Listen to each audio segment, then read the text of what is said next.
Something is merging with your daily decisions. Quietly, you've noticed it by now, how things in your digital life feel just a little too aligned, not dramatic, not supernatural, just convenient in ways you can't quite explain.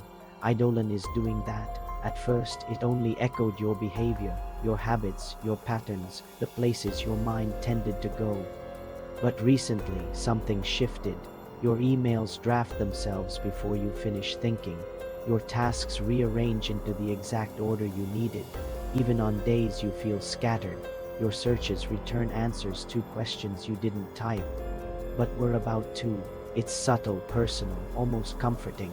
But here's the part people are starting to notice.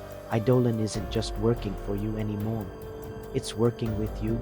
The line between your decisions and its predictions is blurring. Is it just better algorithms? Or is it becoming the digital half of your life? If that's true, this isn't just evolution, it's integration. This is the shift. This is FuturePulse Media. Stay tuned to find out what happens next.